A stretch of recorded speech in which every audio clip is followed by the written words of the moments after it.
Deuxième partie de l'Africa Newsroom. Je suis toujours avec Malick Faye, responsable de la communication de Beno Bokiar, Dianzia Oris Bonoulou, politologue, et Patrick Mboyo, juriste et enseignant à l'Université d'Evry. Nous parlions donc de la prestation de serment du nouveau président de la République démocratique du Congo, Félix Tshisekedi. C'était en début d'après-midi à Kinshasa. Alors je voudrais vous entendre sur, vous avez commencé un petit peu à l'aborder en première partie d'émission, sur le rôle désormais de Joseph Kabila, le président sortant, dans cette présidence qui s'ouvre pour le désormais nouveau président de la République congolaise. Malick Faye. Mais ce qui est sûr, c'est que c'est Kabila qui va continuer à gouverner comme il a gouverné le pays pendant 17 ans.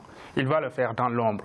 Et ce n'est même pas sûr que ça ira jusqu'au bout, cette histoire. À partir du moment où il est à la majorité, que le Premier ministre sera de son camp, et que lui-même, il a la possibilité, en tout cas, d'être la deuxième personnalité du pays aujourd'hui, avec l'histoire de sénateur à vie, là, ça pose problème. Il a la possibilité de revenir aujourd'hui. J'ai vu tout à l'heure que c'est eux-mêmes, le gouvernement sortant, qui a tout organisé pour la passation de pouvoir, et que Tshisekedi n'a pas eu grand-chose à dire, et notamment même par rapport aux invités. C'est ça qui m'inquiète moi aujourd'hui. C'est pourquoi je dis que c'est finalement un deal sur le dos du peuple congolais, un deal qui va permettre à Kabila de rester là et éventuellement de revenir pour être encore plus au devant de la scène comme il l'était. Et ce serait tout simplement comme ce qui s'est passé finalement en Russie avec Poutine et son ancien premier ministre Medvedev. Alors, c'est exactement la même chose. Quel rôle, quelle place pour Joseph Kabila, qui est donc resté au pouvoir pendant 18 ans et dont la coalition a raflé la majorité des sièges à l'Assemblée nationale. Le président sortant se dit en tout cas disponible pour son successeur. Il l'a félicité et a appelé à la mise en place d'une coalition. C'était ce mercredi dans son discours à la Nation, une allocution d'une quinzaine de minutes à peu près.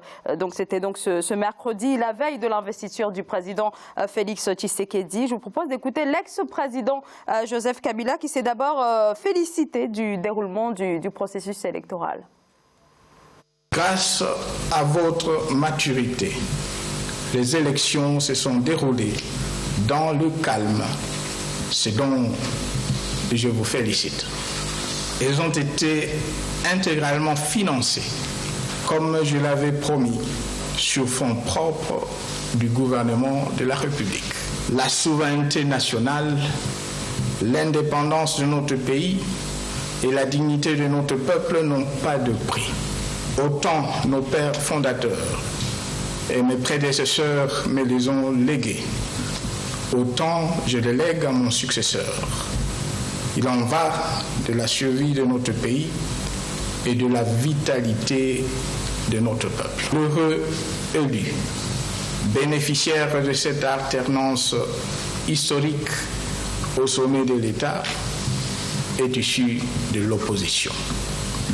C'est le lieu pour moi de réitérer en votre nom comme en mon nom propre nos félicitations ainsi que nos vœux de plein succès au président élu, M. Félix Antoine Tshisekedi Tshilombo. Qu'il soit assuré de pouvoir compter sur moi chaque fois qu'il le souhaitera et que l'intérêt du pays l'exigera. J'en appelle donc à une grande coalition de toutes les forces progressistes. Coalition contre les forces prédatrices qui se sont liguées et qui tenteront toujours de se liguer pour s'accaparer de nos ressources naturelles sans contrepartie pour nos enfants et petits-enfants. Le président sortant qui appelle à la mise en place d'une large coalition. Il se dit disponible donc pour le nouveau président Félix Tshisekedi. Alors voilà en tout cas la situation au niveau de l'Assemblée nationale. La coalition du nouveau président, à peu près 49 ou 50 sièges. Le FCC, 337, si mes chiffres sont bons. Je parle sous votre contrôle, Patrick. Alors, n'ayant aucune majorité nulle part d'ailleurs, est-ce que le nouveau président peut véritablement refuser cet accord qui pourrait éventuellement passer avec le président sortant? Ça me fait sourire, excusez-moi, Kabila est un chef d'État, avec le peu de respect que je peux avoir pour lui, parce que sincèrement, je dois le dire qu'il ne mérite pas beaucoup de respect, ce monsieur. Après toutes les personnes qui sont mortes pour y arriver là, je ne pense pas qu'il mérite le respect qu'on pourrait lui donner en tant que chef d'État. Mais qu'à cela se ne tienne, monsieur Kabila parle de la souveraineté. Il n'y a pas moins souverainiste en Afrique que ce monsieur. Il est arrivé au pouvoir porté à bout des bras par les Européens, qu'il est en train de fustiger aujourd'hui. Il dit qu'ils viennent pour piller nos ressources sans rien pour nos enfants. Qu'est-ce que lui, il a légué au Congo? Dans quel état il a trouvé le Congo? Dans quel état il laisse le Congo aujourd'hui? Pas de route. Vous imaginez que même pendant cette cérémonie, il y a une femme qui est tombée asphyxiée. Elle a eu un malaise. On a porté cette femme à bout des bras, même pas une civière, pour sauver une vie humaine pendant une cérémonie. Lorsque Félix Tshisekedi a fait ce malaise, il n'y avait même pas un secouriste à côté. Même pas. Mais attendez, on ne peut pas se moquer des gens à ce point. Qu'est-ce qu'il a laissé pour nos enfants? Après avoir tué nos jeunes gens, après avoir tué des victimes, Rossi Chimangam, Thérèse Kapangala, tant d'autres qui sont morts seulement à cause de ce pouvoir, et ils viennent nous parler aujourd'hui de souveraineté. On ne peut pas parler de souveraineté avec ce monsieur. Ça, c'est un fait. Deuxièmement, si Kabila traite aujourd'hui avec Félix Tshisekedi, parce qu'il a le contrôle de l'Assemblée. Les gens qui ne connaissent pas au Congo, le Parlement est bien bicéphale. Il y a l'Assemblée nationale, dont les élus sont élus directement, désignés directement par le peuple. Et puis le Sénat, dont les membres sont désignés par les députés provinciaux, qui élisent aussi les gouverneurs. Donc sur les 26 provinces de la RDC aujourd'hui, au moins 24 seront contrôlées par le camp de Joseph Kabila. Quelle tricherie à ce niveau-là. Et Félix Tshisekedi, qu'est-ce qu'il aura comme manche? Je vous rappelle, comme marge de manœuvre, je rappelle que tout ceci se passe parce qu'il y a encore 2 poids lourds qui sont en dehors du pays. Jean-Pierre Bemba et Moïse Katumbi. Lorsque Bemba et Moïse Katumbi vont décider de rentrer, parce que c'est leur pays, ils ont été à l'écart pour laisser les choses se passer dans le calme. Et quand ça va arriver, quand ils vont arriver sur place, qu'est-ce qui va se passer? Nous ne sommes pas sortis de l'ornière. Ce monsieur n'a pas fait un cadeau aux Congolais. C'est une belle image que nous voyons d'une passation, mais en réalité c'est un cadeau empoisonné parce que là, les choses vont maintenant se passer correctement, concrètement. Parce qu'il faut dire qu'il n'a pas voulu que Martin Fayoul arrive, parce que derrière Martin Fayoul, il y a Jean-Pierre Bemba et Moïse Katumbi, ses ennemis jurés, dont il ne veut pas, puisqu'ils ont des intérêts complètement divergents. Lui, il a vendu le pays aux Russes et aux Chinois. Bemba et Katumbi négocient avec les Européens et les Occidentaux. C'est ça le problème, justement, là où ça se passe. Dianzé Horizon. Alors bon, moi je pense qu'en réalité, vous avez raison. Kabila, après l'élection de Félix Tshisekedi, reste le maître du pays. Et nous pouvons analyser sur le plan constitutionnel et sur le plan politique. Sur le plan constitutionnel, en tant qu'ancien président de la République, il devient, comme vous l'avez dit, sénateur à vie. Et étant sénateur à vie, il peut briguer la présidence du Sénat. Et selon la Constitution, lorsqu'il y a vacance du pouvoir, le président du Sénat doit normalement assurer l'intérim. Donc, c'est un schéma constitutionnel qui lui permet de revenir au pouvoir en cas de vacances. Sur le plan constitutionnel, déjà, cela démontre qu'on constate qu'il est le maître du pays. Dans sur le plan politique, bon, il a utilisé une stratégie qui aujourd'hui lui permet d'être considéré comme le véritable vainqueur de cette histoire. Parce que bon, il a commencé avec l'argument, peut-être le prétexte ou l'argument de la souveraineté contre les Occidentaux. Il a organisé des élections sans soutien extérieur, et c'était un argument déjà pour amener des Congolais à le considérer comme un héros. Et quelques temps après, on voit un Kabila avec une barbe blanche, ça me donne des frissons, une barbe blanche d'un chef bantou effrayant, qui intimide l'ennemi, ou bien je ne sais pas si vous avez la même perception que moi quand vous voyez cette barbe blanche. Et sous une interview, il a dit non, que c'est par rapport à la méchanceté qu'il a vécu depuis son enfance. Et cette barbe blanche fait en sorte qu'il intimide les adversaires. Il a intimidé le peuple. Beaucoup de gens ont été tués, beaucoup de gens ont été massacrés. Et en plus de ça, il a utilisé au sein de l'opposition celui qu'il considère comme le maillon faible. Parce que lorsque vous constatez la classe politique ivoirienne et congolaise, beaucoup d'observateurs affirment que Tshisekedi n'a ni la carrure, ni le charisme de son père. Donc il est le plus manipulable qui a été choisi par Kabila. Et Et troisième point, la majorité de Kabila au Parlement, l'influence qu'il a sur le plan militaire, parce que sincèrement, il est le seul parmi la classe politique congolaise qui s'est tiré de Kalachnikov. Donc il a une influence militaire sur l'armée, sur les milices qui étaient des anciens compagnons de son père. Donc je pense que les carottes sont cuites dans la classe politique congolaise. Kabila reste toujours le véritable maître. Malick Faye. Et là où il a fait une première erreur, une erreur qui sera fatale pour tout le reste, c'est vraiment de se mettre à dos très tôt certains voisins de la région, notamment le Tchad. Le Tchad quand même, dont Idriss, le président... oui, le Tchad, mais plutôt je voulais parler du Rwanda. Avec, le Rwanda, avec le président Paul Kagame. Paul Kagame, qui est quand même président en exercice de l'unité africaine et qui en un certain moment, quelques jours encore. Quelques jours, et qui avait demandé vraiment que les résultats soient revus. Ça n'a pas été fait, donc on l'a envoyé en pleine figure ce machin de validation des résultats. Et surtout... Il est sur le départ, il va être remplacé par le président égyptien Mohamed Morsi. Et ce qui est choquant, c'est... Abdel Fattah al-Sisi, pardonnez-moi. Ce qui est choquant, c'est... alors, on ne peut pas vouloir, coûte que coûte, rétablir la sécurité dans l'est du pays et se mettre à dos un président qui va rester encore pour longtemps. Kagame. Il va rester. Et donc, pourquoi ne pas l'inviter à l'investiture? C'est sûrement Kabila aussi qui est derrière. Il aurait dû tout faire, vu que c'est son principal point dans le programme, c'est vraiment rétablir cette paix. Il aurait dû faire de sorte qu'il s'entende d'abord avec l'Union africaine, qu'il s'entende d'abord avec l'ensemble de ses voisins de l'Est et de ne pas penser automatiquement à une coalition qui va gouverner et dont la gouvernance finalement ne servira à rien parce que ses voisins ne se laisseront pas faire. Alors on n'en est encore qu'au début de cette présidence, elle est encore jouée. On est au début, mais moi je pense que c'est joué parce qu'on ne peut pas faire ça à un voisin qu'on dit que quand même la plupart des rebelles qui sévissent dans l'Est viennent de ces pays voisins. On ne négocie pas avec eux. Donc, nécessairement, ces présidents seront tentés un jour de se venger et peuvent aller jusqu'à soutenir davantage ces rebelles. Je suis d'accord avec vous sur ce point. Pardon de préciser quelque chose. Que ça a un effet, bien sûr, sur la présidence de Tshisekedi. La preuve en est, regardez, tous les chefs d'État ont été invités, les chefs d'État africains.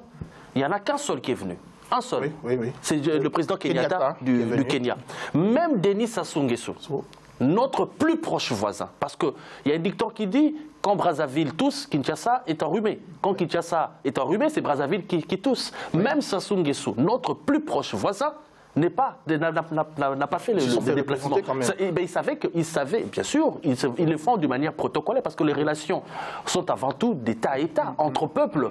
Mais lui-même, quand le chef de l'État déjà décline l'invitation, ça veut dire ce que ça veut dire. Quand on se fait représenter au niveau ministériel, ce n'est pas la même chose que si on se déplaçait soi-même. Mais pourquoi ne viennent-ils pas? Parce que ce n'est pas l'investiture de Kabila, c'est l'investiture de Tshisekedi. Ils ne viennent pas pourquoi? Parce qu'ils se sont sentis floués. Jusqu'à la dernière minute, Kabila a nargué ses voisins. Et pourtant, c'est lui qui s'est fait porter par l'Union africaine depuis 5 ans. Ce pays va de dialogue en dialogue, de dialogue en dialogue, concertation. Il y a eu des concertations à Addis Abeba. On a même envoyé un émissaire, M. Kodjo, au nom de l'Union africaine, mener une mission de facilitation au Congo. On a été dans plusieurs pays. À chaque fois que Kabila a eu un prolongement de son mandat, c'est la communauté internationale qui s'est impliquée. L'Union africaine, les pays voisins et même les États-Unis qu'ils fustigent aujourd'hui.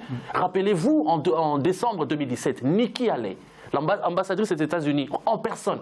Aux États-Unis, l'ambassadrice aux Nations Unies a rang de secrétaire d'État. Oui. S'est déplacée en personne pour venir sauver Joseph Kabila. Et aujourd'hui, nous dire que voilà, ce sont des impérialistes qui veulent prendre notre pays en otage, mais on se moque des gens, là. Non, mais concernant la question de la frontière au niveau de l'Ouganda et du Rwanda, moi, je pense que là encore, ça serait encore cette même mise en scène qui sera mise au devant pour faire la diplomatie. Parce que dans le discours de Félix Tshisekedi, il a prévu régler la question des frontières, pacifier le pays, surtout à l'est, surtout du côté est. Voilà, il a pris comme résolution de négocier. Il a choisi la négociation et le dialogue avec des pays comme le Rwanda et l'Ouganda, afin de trouver un accord pour ces groupes rebelles-là qui sévissent dans la partie Est et qui pillent les richesses du pays. Moi, je pense que mettre Tshisekedi à l'avant pour faire le dialogue, c'est déjà une stratégie. N'est-ce pas une stratégie? Alors, je voudrais quand même qu'on revienne un peu plus, un petit peu sur la marge de manœuvre du président Félix Tshisekedi. Est-ce qu'on se... Alors là, on se dirige clairement vers un gouvernement de cohabitation, avec un Premier ministre qui sera donc issu des rangs du FCC. Est-ce que finalement la RDC se dirige là vers un blocage du jeu politique avec un affrontement entre la présidence et le gouvernement au regard de ce qui est en train de se jouer, Malick Faye? Si Tshisekedi est ambitieux, qu'il veut changer le pays, il y aura nécessairement un blocage. Maintenant, s'il accepte d'être la simple marionnette de Joseph Kabila, il n'y aura pas de blocage parce qu'il fera tout simplement ce qu'il lui demandera. Ce qui est sûr, c'est que Kabila et son camp seront dans l'après. L'après, c'est juste le mandat de Tshisekedi. L'après, donc, 2023. 2023. Ils sont déjà sur 2023. C'est bientôt. Donc, ils vont essayer, en un certain moment, de placer les hommes, de leur mettre en avant et surtout de faire de sorte que certaines zones peut-être soient privilégiées dans la mesure où c'est là où se trouve leur électorat et de s'entendre avec certains voisins qui ne va sûrement pas arranger les affaires du Congo. C'est ça, en fait, la réalité de la chose. Mais il ne faut pas s'attendre à ce qu'il soit vraiment Tshisekedi, je parle de Tshisekedi, soit en mesure de faire quoi que ce soit pour le Congo. Non, c'est Kabila qui va diriger jusqu'au bout, c'est Kabila qui va dicter les règles, c'est Kabila qui va décider de qui sera au pouvoir en 2023 et c'est Kabila qui va décider si Tshisekedi va aller jusqu'au bout de son mandat ou pas. Alors, parce que là, il faut le calculer, il peut bel et bien y avoir un autre coup d'État ou autre chose qui va y ressembler pour tout simplement changer. Ou même simplement, pour compléter, je vais vous laisser parler, mieux encore, il y a eu une révélation qui est sortie récemment dans la presse belge. En septembre 2018, il y a une commission rogatoire qui a été demandée en Belgique sur le diplôme de M. Félix Tshisekedi. Et en droit, en tant que juriste, si je peux expliquer aux gens, qu'est-ce qu'est une commission rogatoire? Une commission rogatoire, c'est lorsqu'un juge ou un magistrat d'un pays ne peut pas mener une enquête dans un autre pays et charge son homologue ou son collègue dans le pays concerné de mener cette enquête en son nom. C'est-à-dire qu'il faut déjà qu'il y ait eu une enquête qui commence dans le pays d'origine pour qu'il y ait une commission rogatoire. Souvenez-vous aussi qu'en août 2018, il y a eu dépôt des candidatures en RDC. Et quelques semaines après, on fait une commission rogatoire en Belgique. Kabila avait déjà... Il a fait ses études au Congo avant d'aller en Belgique. Non, il n'a jamais fait des études. Il n'a pas fait des études supérieures, en tout cas au Congo, parce qu'à partir du milieu des années 80, ils ont quitté le Congo sur ordre de Mobutu. Ils ont rejoint leur père, puisque leur père était parti en exil quelques années plus tôt. Les enfants devaient suivre leur père. Il a vécu au Congo-Brazzaville pendant un temps où il a étudié sous un nom d'emprunt, et puis il est allé en Belgique, où il s'est inscrit à l'Institut de communication et des commerces, qui est un institut qui fait des études professionnelles, mais aussi supérieures. Il s'est inscrit, mais il n'a jamais obtenu de diplôme. Il n'a pas eu de diplôme. Et c'est ça ce qui cause problème avec cet élément. C'est une condition unique. Ce n'est pas une condition unique. De l'article de la Constitution. Ce n'est pas une condition unique. Diplôme ou expérience de 5 ans. L'expérience de 5 ans. Alors, la loi électorale. On va pouvoir en parler, mais pour cela, il peut être invalidé à tout moment par la Cour constitutionnelle. Non, il peut être validé de la mesure, ce n'est pas la le faux corrompt tout. Fraus omnia corruptum. Félix Tshisekedi a quand même une expérience politique de plus de 5 ans. Non, mais il a présenté un diplôme qui est faux. Non, mais qui est faux. Semble-t-il, je précise. Alors, on va pouvoir continuer. On va pouvoir parler. Alors, une toute dernière question. J'aimerais bien savoir ce qui va advenir du ticket. Donc, passé peu avant les élections, entre l'actuel président Félix Tshisekedi et Vital Kamerhe. Donc, le président devait, donc Félix Tshisekedi devait être à la présidence, Vital Kamerhe la primature. Ça n'a plus aucun sens, parce que Vital Kamerhe, il sera toujours l'éternel perdant, parce qu'il a été dans toutes les magouilles des Kabila et au final, il n'a jamais eu ce qu'il a voulu chercher, ce qu'il a toujours cherché, soit la présidence, soit la primature, et il l'aura pas. Sans doute pas, qui n'a plus lieu d'être, peut-être des postes ministériels, ça et là, ou des placements dans des entreprises publiques. Il fera partie du deal dans la mesure où il a eu un passé très étroit avec Kabila, ils peuvent s'entendre. Voilà donc ce que l'on pouvait dire sur cette prestation de serment du nouveau président de la République démocratique du Congo, Félix Tshisekedi. C'était en début d'après-midi et nous on va marquer une très courte pause et on se retrouve dans quelques secondes. À tout de suite.